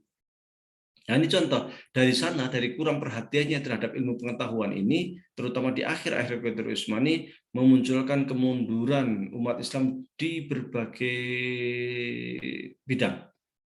Bahkan Turki Utsmani sendiri sering disebut sebagai negara yang sakit. Kenapa? Ya itu tadi, kelemahan dari beberapa bidang itu. Maka pendidikan ini memang kunci utama. Para ulama kita terdahulu dari sejak zaman sahabat, bahkan sejak zaman Rasul, sahabat, tabiin, kemudian Bani Umayyah, Bani Abbas, itu justru yang diperhatikan luar biasa itu pendidikan. Maka ketika pendidikan dijadikan tumpuan, yang lain ngikut semuanya. Karena makanya tidak heran kemudian agama Islam itu begitu hormat, begitu begitu menghormatinya ilmu pengetahuan. Bahkan orang yang mau menuntut ilmu baru niat mau melangkah kakikan menuju thalabul ilmi saja, dosa-dosanya sudah diampuni. Dosa kecil maksudnya, itu sudah diampuni. Ketika dia menjadi orang alim, orang alim yang tidur ngorok, itu berpahala dibanding orang jahil yang tahajudan. Aneh kan? Ini karena saking menghormatinya ilmu pengetahuan gitu loh, supaya kita itu menjadi seorang alim, supaya kita menjadi ini. Nah, itu terlenakan oleh Turki Utsmani belakangan. Kemudian akibatnya apa? Apalagi kemudian terjadi berbagai macam pertempuran, orang Barat kemudian makin maju, terutama dari sisi militer, pengetahuan dan sebagainya, muncul revolusi industri, mulailah mereka itu merangsek ke dunia Islam, mulai menjajah dunia Islam, termasuk Mesir, Irak, apa macam-macam. Indonesia sendiri meskipun tidak di bawah Turki Utsmani secara struktural, secara pemerintahan, tetapi ya karena dijajah juga kan, dijajah Belanda, kemudian dan sebagainya. Meskipun Turki Utsmani berusaha membantu Indonesia juga secara militer, terutama Aceh. Aceh itu dibantu militer dan senjata. Aceh. Kalau Jogja, Kesultanan Jogja sekadar diakui dengan bendera Sultan Turki Utsmani, tetapi secara struktur tidak di bawah Turki Utsmani. Ya lemah, akhirnya penjajah di mana-mana. Kalau udah dijajah, namanya orang dijajah yang dipikir ya ngusir penjajah. Bagaimana kita mau maju? Otak kita hanya ngusir penjajah, hanya perang sana, perang sini, perang sana. Sementara Barat makin maju, makin maju. Dan kita baru merdeka, rata-rata di dunia Islam baru merdeka tahun 40-an ke atas, 45, 5 sekian, 60-an, mulai bangkit. Tapi kalau sekarang kita mulai melihat bahwasanya banyak muncul negara-negara Islam yang mulai bangkit lah. Di antaranya Indonesia, Turki, Malaysia, Mesir, itu mulai bangkit. Tapi Barat juga nggak mau diem. Ketika melihat dunia Islam bangkit seperti ini, maka harus ada upaya-upaya untuk menghancurkan dunia Islam sebelum bangkit. Maka seperti Suriah dihancur-hancurkan kan, seperti Yaman, seperti Irak, Libya, dobrak-abrik, dibuat perang saudara, dibuat apa supaya mereka itu mundur, supaya umat Islam itu sibuk dan politik aja. Apalagi kan negara-negara teluk itu negara kaya. Kalau negara kaya kemudian konsentrasi ke pendidikan, oh akan luar biasa. Nanti akan macam-macam. Dibuat aja sih Bu, duitnya dibuat untuk beli senjata. Habis kan? Nah, itu sebabnya. Maka kemunduran umat Islam ya diantaranya akibat dari penjajahan, kemudian kurangnya perhatian kita terhadap ilmu pengetahuan. Kalau di Islam itu perhatian penuh dengan ilmu pengetahuan, dengan insya Allah ke depan mudah-mudahan muncul kebangkitan dunia Islam. Dan para ulama, bahkan Abbas Mahmud Akkad yang hidup tahun 40-an itu ketika waktu itu mengatakan yang punya potensi besar untuk memimpin dunia Islam maju itu Indonesia. Dan saya sendiri ketika di Mesir melihat Indonesia itu secara ekonomi disegani di luar, meskipun di dalam dianggap jelek apa macam-macam, tapi di luar disegani gitu. Karena kita itu bisa dikatakan pioner di dunia Islam. Wallahu a'lam.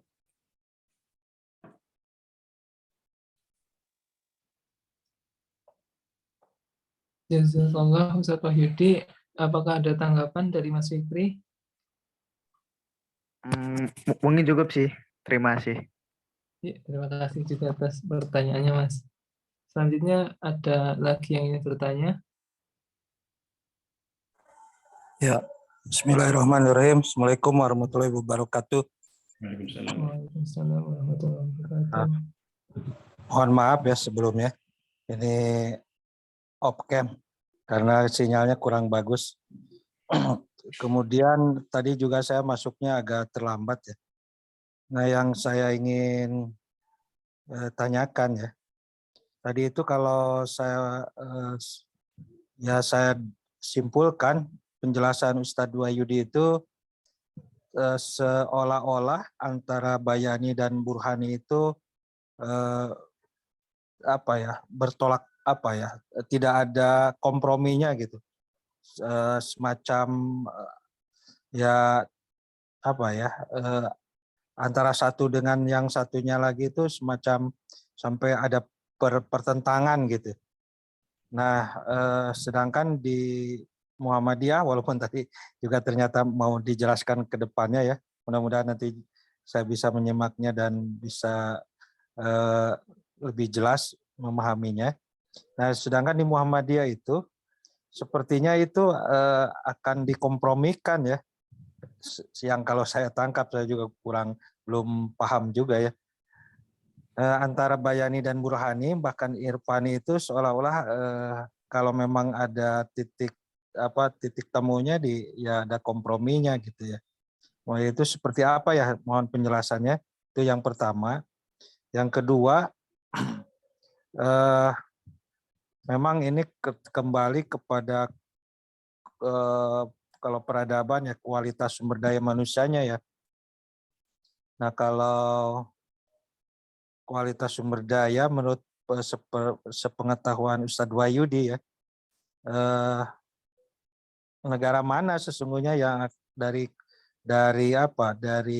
negara-negara Muslim ini yang punya peluang lebih cepat bisa mengejar negara-negara lain atau bisa memimpin negara Islam yang lain gitu ya. Gitu. Mohon penjelasannya. Terima kasih. Assalamualaikum warahmatullahi wabarakatuh. Waalaikumsalam. Saya jawab yang nomor 2 dulu yang lebih gampang. Yang punya peluang paling besar di Indonesia. Kok bisa? Bisa.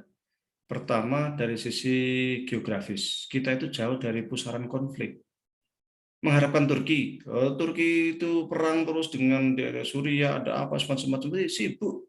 Sebenarnya Turki punya potensi, tapi karena sibuk dan perang aja berat. Maka ketika udah mau maju terjadi gonjang-ganjing, terjadi inflasi, terjadi krisis ekonomi, terjadi apa kan itu akhirnya kayak kemarin krisis ekonomi lagi, inflasi yang luar biasa, ya kan? Padahal potensinya besar. Mesir udah mau naik ternyata ribut dengan IM dan lain sebagainya. Ya kayak gitulah. Kalau Indonesia itu aman-aman aja, enjoy saja, dan kita nggak ikut blok barat, nggak ikut blok timur, semuanya bisa kita rangkul. Jadi potensinya luar biasa. Itu yang pertama. Kedua dari sisi penduduk, kita penduduknya besar. Ini juga potensi besar. Yang ketiga dari tingkat pendidikan, kita naik terus. Indikasinya itu apa? Ya gampangnya kalau dulu lulusan SMA bisa ngajar, sekarang mana bisa S1 mengajar, suruh lulus S1 aja kayak pengangguran. Kalau dulu S1 bisa ngajar semuanya kan dulu, sekarang S2 harus S2. Ternyata sekarang S2 lulus S2 pun sudah banyak nganggur, harus S3 kan. Jadi tingkat pendidikan itu semakin tinggi terus. Di kampung-kampung dulu jarang di kampung kok lulus S1. Sekarang di kampung ketemu dokter sudah mulai banyak itu, sudah mulai ada gitu. Jadi tingkat pendidikan naik terus. Ya kalau kita yang di dalam negeri mungkin nggak begitu merasa, BBM naik, ini naik, apa ribut gitu kan. Nah, tapi itu sesungguhnya hanya percikan-percikan kecil yang lumrah di dalam sebuah negara. Tetapi kalau dari sisi potensi, itu potensi Indonesia sangat luar biasa untuk memimpin dunia Islam. Hanya apakah kita bisa memanfaatkan itu atau tidak. Kelemahan Indonesia itu satu, politik luar negerinya lemah. Ya memang itu sesuai dengan politik luar negeri Indonesia sendiri. Kita kan politiknya bebas aktif. Jadi ya semacam pasif gitu. Maka jangan heran ketika lembaga-lembaga internasional dunia yang megang seringnya itu tempat lain, Indonesia itu jarang dapat gitu. Ketua PBB aja malah Mesir pernah terjadi kan. Yang di sana yang di lembaga nuklir internasional juga kalau nggak Mesir ya mana atau Pakistan ya kan. Jadi Indonesia itu enggak, daya tawarnya itu lemah kalau terkait dengan politik dunia internasional itu. Nah ini, padahal mestinya kita tuh punya peran penting. Nah, mestinya. Jadi ketika ada konflik-konflik di berbagai belahan dunia Islam, mestinya itu Indonesia itu punya peran sangat penting untuk masuk di sana karena kita bebas kepentingan. Tapi karena kita itu politiknya bebas aktif, jadi ya terkadang terkesan ya nggak begitu bertaring lah di sana karena kita jaga jarak dan sebagainya. Yaitu itu kebijakan pemerintah. Itu yang pertama. Yang kedua terkait dengan Burhan dan Bayan. Tadi memang ada upaya kompromi. Saya menulis 2 buah buku dalam hal ini. Kalau usul fikih saya nulis beberapa buku ya. Satu ada Istiad Semantik dalam usul fikih, yang kedua ada Istiad Maqasid dalam usul fikih, yang Istiad Maqasid itu 3 jilid. Saya juga nulis buku Islam Menjawab, menguak beberapa persoalan fikih dan usul fikih 2 jilid. Kalau membaca buku saya yang Istiad Semantik dalam usul fikih itu di muqaddimah, saya tulis di muqaddimah di kesimpulan. Saya sampaikan bahwasanya memang ada hal-hal yang sangat bayani sekali dan tidak bisa diselesaikan kecuali dengan bayan. Contoh terkait kewajiban sholat. Kewajiban sholat ya kita hanya tahu dengan menggunakan bayan. Sholat wajib ya hanya dengan bayan, nggak bisa dengan burhan gitu. Burhan hanya akan mengatakan ngapain, untuk apa sholat kayak gitu. Tapi sholat itu wajib, dari mana tuh wajibnya? Dari bayan, kata perintah, kata fi'il amr, aqimis sholat. Dari mana Anda tahu bahwa puasa wajib? Kata-kata kutiba alaikumus syiyam. Nah, kalau tugasnya Burhan, apa sih hikmah puasa? Nah, kan gitu. Apa hikmah sholat? Kan gitu jadinya. Maka cuman ada hal-hal yang terkadang juga tidak dapat disentuh oleh bayan. Dia harus disentuh oleh Burhan. Semacam gini. Yang saya sampaikan tadi, hurumat alaikul maitatu. Kalau melihat ayat ini yang baginya haram, jelas menggunakan hurimat lagi kan. Tapi ketika dalam kondisi mendesak di padang pasir, semua kalau di Indonesia enggak lah. Kalau di Mesir kemana-mana padang pasir kerasa kan. Ternyata hanya ada bangkai, ada ular mati, seumpama sementara lapar nggak ada apa-apa. Ya kan untuk menjaga jiwa harus makan ular mati gitu. Ini kan menggunakan ilmu burhan, bukan bayan. Mau nggak mau harus burhan. Makanya saya katakan bahwasanya maqasid syariah dan ijtihad semantik itu adalah bagaikan dua mata uang, dua wajah mata uang yang tak bisa dipisahkan. Satu sama lain saling melengkapi. Itu di satu sisi tapi di sisi lain juga nanti akan muncul kontradiksi juga, semacam katakanlah kias. Di Muhammadiyah menggunakan katakanlah mengakui bayan dan burhan, tapi kiasnya nggak pernah menggunakan kias burhan tuh, jarang sekali, nggak pernah malah, ya kan? Bagaimana mengkompromikan antara kias bayan dengan kias burhan? Belum nanti persoalan-persoalan lain kayak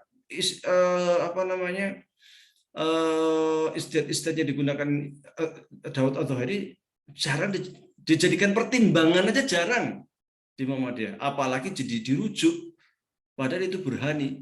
Karena ketika nanti dirujuk akan terjadi perdebatan filosofis yang susah ketemu. Jadi tanda tanya besar. Dan tanda tanya lain adalah bahwasanya bayan burhan irfan itu kan epistemologi, bukan metodologi.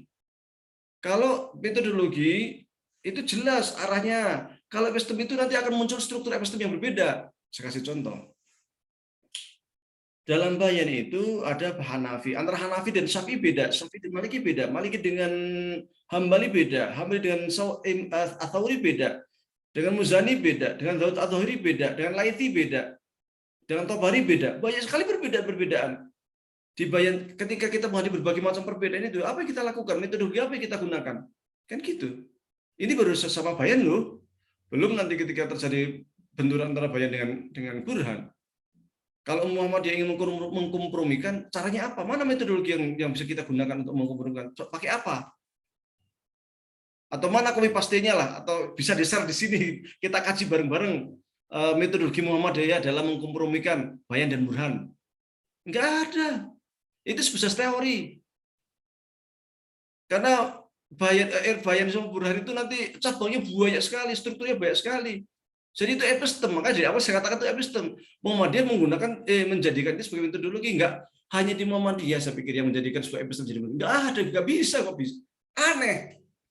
Epistem kok jadi metodologi. Dalam satu epistem saja nanti akan muncul struktur yang sangat bervariatif. Bagaimana mengkompromikan Indonesia? Kan gitu. Kita harus memilih. Kalau kami ya punya sendiri, bentuk sendiri. Kalau kita bentuk sendiri, mana epistem kita? Ada nggak usul fikih Muhammadiyah yang sangat lengkap seperti kitab Al-Burhan, seperti kitab Al-Mustasfa, seperti Al-Ihkam, sehingga kita bisa jelas dari awal sampai akhir struktur epistemnya. Nggak punya kita. Bagaimana mengkompromikan kita sendiri aja nggak punya. Paling kalau yang hadis yang kita pakai adalah hadis maqbulah untuk sufi gini. Jangan global aja. Tapi ketika ditanya untuk fil amr itu wajib atau enggak? Itu pakai kaidah yang mana? Kaidah Hambali, Syafi'i atau apa?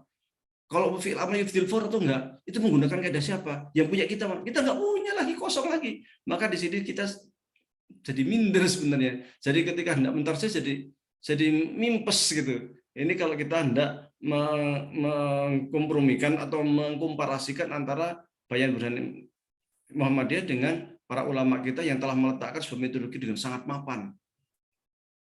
Syafi'iyah itu sufiknya sudah dikritik dari ratusan tahun. Hambali juga demikian. Maliki demikian. Dhahiri demikian. Maqasid juga demikian. Sekarang bangunan mana ilmu maqasidnya Muhammadiyah? Yang benar-benar dari karya rahim Muhammadiyah? Nggak ada. Nah ini kita kok ingin mengkompromikan. Gimana cara mengkompromikan? Satu aja nggak ada. Aneh gitu kan. Nah ini sekedar intermezzo lah, sekedar guyon aja lah. Wallahu a'lam.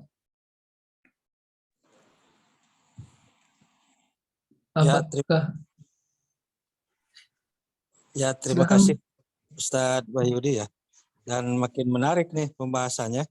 Karena yang setahu saya berdasarkan ya ilmu dengar ya dan baca literatur dari kalangan Muhammadiyah, Bayani, Burhani, Irfani itu dijadikan metodologi ya, metode mungkin ya.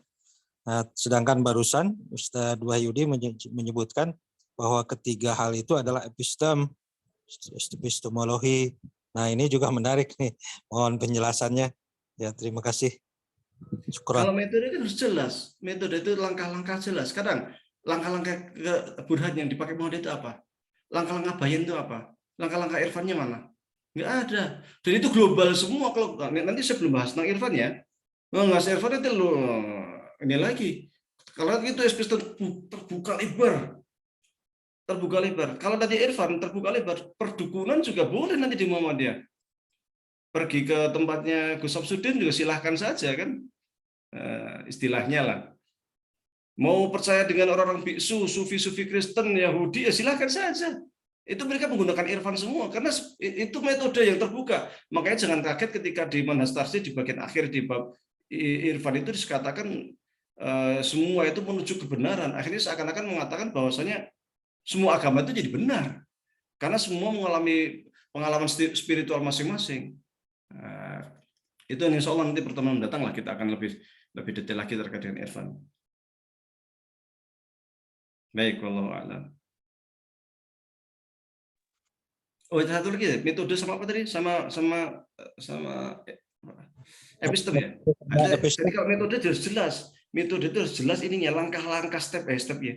Kalau epistem itu seperti seperti pijak, seperti bangunan itu ya ininya lah, pondasi, sekedar pondasi saja. Nah, di atas pondasi itu bisa saya buat bangunan masjid, bisa saya buat bangunan rumah, bisa buat istana. Tapi ada jelas pijakan utamanya atau apa namanya itu pondasinya itu jelas. Cuma nanti hasilnya macam-macam. Tapi ininya bangunnya bisa beda-beda, satu masjid, satu gereja, satu rumah, satu istana, tapi yang jadi pijakannya itu sama. Nah, itu aja perbedaannya. Jadi jelaskan bedanya antara epistem sama metode. Kalau metode itu sudah langkah ke sini, kita sini. Kita menggunakan ini, kita menggunakan jelas. Nah, ini kalau epistem jadi metode jadi bingung saya. Gitu aja. Gimana bentuknya itu? Nah, sekarang kita carilah bentuknya metode bayannya Muhammad itu gimana coba? Burhannya Muhammad itu metodenya gimana? Strukturnya bagaimana? Nggak ada. Terus kalau kita mau sudah nggak ada itu mau kompromi gimana caranya? Susah. Wallahu a'lam. Ya, syukran Ustaz.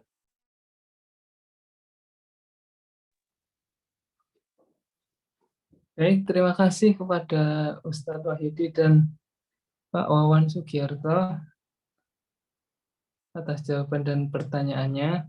Karena waktu sudah semakin malam ya, jadi kita cukupkan sampai di sini dulu.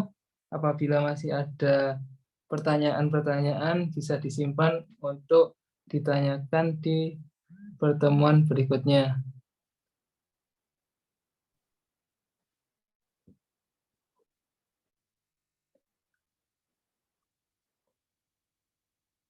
Selanjutnya kita tutup dengan doa atau tidak ya Ustaz biasanya Ustaz? Baik, biasanya doa boleh. Doa.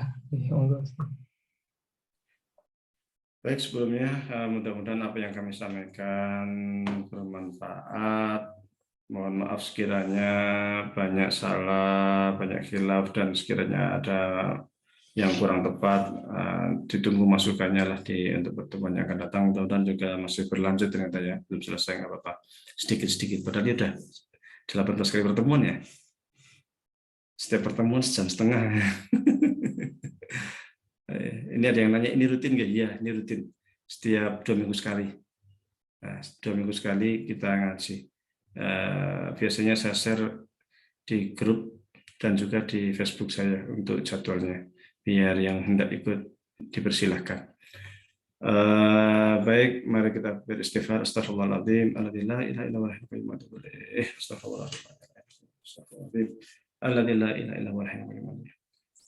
Allahumma salli ala sayyidina Muhammad fil awwalin. Allahumma salli ala sayyidina Muhammad fil akhirin. Allahumma salli ala sayyidina Muhammad fil mala'il a'la ila yaumiddin. Hamdan syakirin, hamdan nabiyin, hamdan yuafi ni'amahu wa yukafi mazidah. Ya Rabbana lakal hamdu kama yanbaghi li jalali wajhika wa 'azimi sultanik. Rabbana taqabbal minna salatana wa siyamana wa ruku'ana wa sujudana wa tadarru'ana wa takhassudana wa ta'abbudana wa tammim taqsirana ya Allah ya rabbal alamin. Rabbana zalamna anfusana wa illam taghfir lana wa tarhamna lanakunanna minal khasirin. Rabbana wa la tahmil 'alaina isran kama hamaltahu 'ala alladziina min qablina. Rabbana wa la tuhammilna ma la taqata lana bihi wa'fu 'anna waghfir lana warhamna anta maulana fansurna 'alal qaumil kafirin. Rabbana ighfir lana dhunubana wa liwalidayna warhamhum kama rabbayana shighara. Rabbana ighfir lana dhunubana wa li ikhwanina alladziina sabaquna bil iman wa la taj'al fi qulubina ghillan lil ladziina amanu rabbana innaka ra'ufur rahim. Allahumma inna nas'aluka ilman nafi'an wa amalan taqabbala wa rizqan thayyiban. Allahumma inna na'udzubika min ilmin la yanfa' wa min qalbin la yakhsha' wa min nafsin la tashba' wa min du'ain la yustajab laha. Rabbana atina min ladunka rahmah wa hayyi' lana min amrina rasyada. Rabbana atina fid dunya hasanah wa fil akhirati hasanah wa qina adzabannar. Wa sallallahu ala sayyidina Muhammadin wa ala alihi wa sahbihi wa baraka wasallam. Subhanaka rabbika rabbil izzati amma yasifun wa salamun alal mursalin walhamdulillah.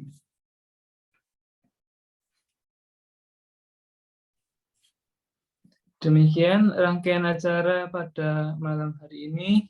Terima kasih kepada Ustadz Wahyudi Abdul Rahim. Terima kasih kepada Bapak Ibu semuanya. Saya mewakili penyelenggara, mohon maaf apabila terdapat kekurangan dalam kegiatan malam hari ini. Saya tutup. Akhirul kalam. Wassalamualaikum warahmatullahi wabarakatuh. Waalaikumsalam warahmatullahi wabarakatuh. Jazakallah Ustaz. Iyakum. Ini Ustaz. Mohon izin. Yes. Izin saya close meetingnya.